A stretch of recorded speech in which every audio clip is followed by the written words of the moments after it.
Nearly a dozen people running for the past 4 days have reached their destination. They were doing it in memory of Delaney Bossy, a young mother who they say was taken away too soon. Manisa has more.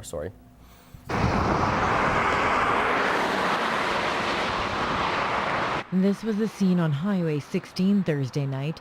A runner hitting the pavement hard, just one of 11 running from Martinsville to Onion Lake. They're doing it in tribute to Delaney Bossy. The 25-year-old mother was the victim of a homicide. I wish the numbers would decrease regarding the missing and murdered women, Aboriginal women, but unfortunately the numbers are still increasing. To this day, Pauline Muskego is grieving the death of her daughter and the hundreds of missing and murdered Aboriginal women. The walk and run was created back in 2004 when Bossy went missing. They walked every year until 2008 when her remains were found. After that, they started doing a run. This year is the last for the group. It doesn't just fall on us to make the change. It falls on everybody to know that this is an issue. There's an outstanding number of missing and murdered Aboriginal women in our country, and why is that? You know, I'm an Aboriginal woman myself, and I want to feel safe. Bossy left behind a daughter who was 3 at the time. She's now 11 years old.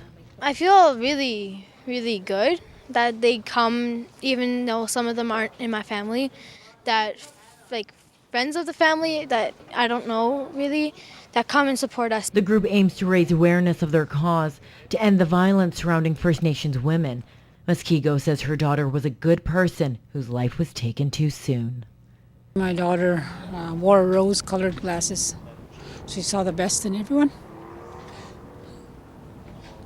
And that's why a lot of these people are here to support, because they know what kind of person she was like, and she didn't deserve what happened to her. Manisa, Newcap News. Douglas Hales, the man accused in Bossy's homicide, is scheduled to appear in court this fall. He's facing a first-degree murder charge. Yesterday, Lloyd FM presented a check to the family of Delaney Saunders, a young girl recovering from cancer. Bart Padiasic caught up with the family. Delaney is your typical 11-year-old, happy and full of spirit. It's tough to imagine what she has been through the last couple of years. Delaney was diagnosed with soft tissue cancer, rhabdomyosarcoma. She was 9 at the time she was diagnosed, and she's now 11.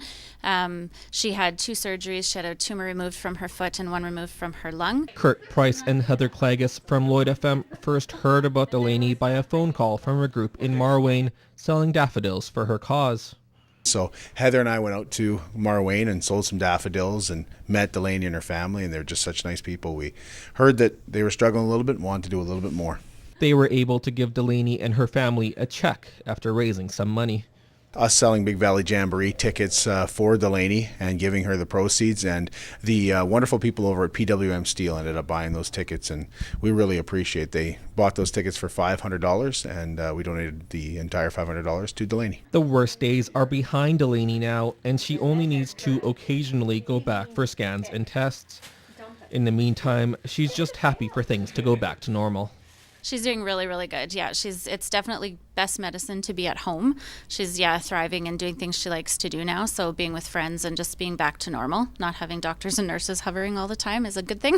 Saunders doesn't think that she could have done it without the community support.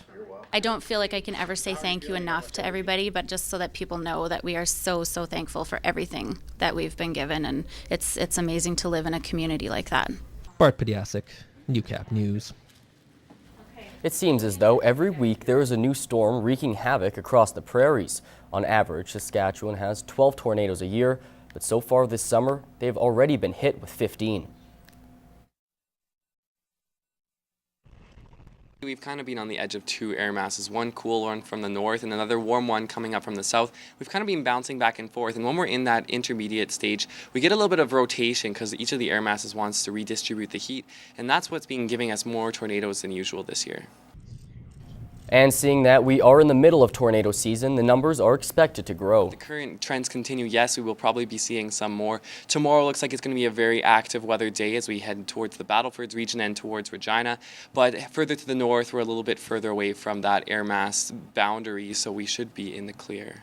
So far in Alberta, Environment Canada has only confirmed 2 tornadoes.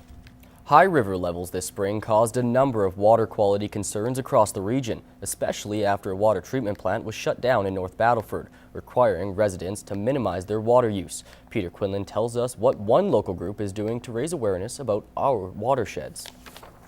The Battle River Watershed Alliance is a non-profit society recently established to look at water quality, quantity, biodiversity, and land use within the Battle River watershed. We do a lot of education programs in schools and community groups. That we also do watershed planning, where we do actually science on the river and in the watershed to determine what's happening with nutrient levels. And then the third way is we assist municipalities with policy development. The team of 4 came together to address water quality concerns. They say if we aren't careful, our water could get worse. In the Battle River area, for example, we're already quite concerned about the water quality in the river. On a score of 1 to 10, we give the river a score of just under 5. Through their work, Sam hopes people realize how important these issues are, as water is a basic need for human survival. We actually use the watershed for everything because everyone lives in a watershed. So a watershed is used for all kinds of purposes. Water for human consumption, for industry use, for town use, for irrigation, for livestock. It's everything. Water gets used for everything, so it's pretty important. Sam says phosphorus and nitrogen from fertilizers used up to 30 years ago are still seeping into our water system.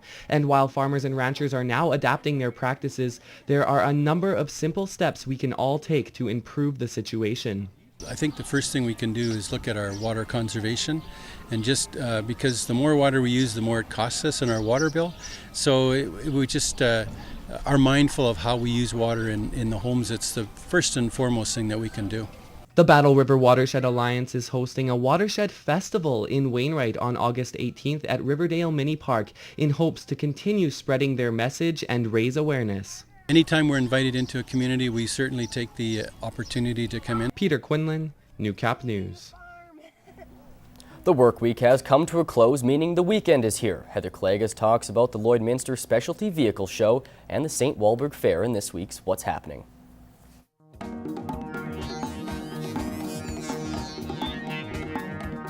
Tomorrow, this whole area will be full of some really cool cars, maybe even a few trucks as well, as the Lloydminster Auto Club hosts their annual Specialty Vehicle Show. You've got a chance to spend some time together as a family, even take a little trip down memory lane as you check out some of the cool vehicles that will be here. Now, if you've got a vehicle you want to show off, you can register from 9 until noon tomorrow. If you just want to check out all the cool cars, you can stop by between noon and 4. Fair season continues in our area, and this weekend you can head out to St. Walburg to take in their fair. They're going to have the mini tractor pulls, they'll have a demolition derby both Saturday and Sunday, plus you've got a chance to check out the pony chuck wagons, the CPCA chuck wagons as well. And things really get going tomorrow morning at 10 a.m. That's when they've got the parade. So hopefully you can head to St. Walburg this weekend to take in their fair. I found myself on a basketball court without a basketball. Now, have you ever found yourself in a dancing mood without anything to groove to? Well, we're going to help you out with that. We've got a copy of Now Dance 3 that can be yours. All you have to do is email your name and daytime phone number to tvcontests@newcap.ca, and you could be grooving to hits by LMFAO, Jessie J, Rihanna, Sean Paul. The list goes on and on. So send us your information, and we want to say thanks to John at Universal Music Canada for setting us up with the music. And you'll have a chance to check out some different rides and have a whole lot of fun next week as Vermilion welcomes the fair to town. Things will get underway on Thursday morning. That's when they'll host their annual parade. Well, whatever you choose to do this weekend, I hope you have a great one. I'm Heather Clagas, and that's what's happening.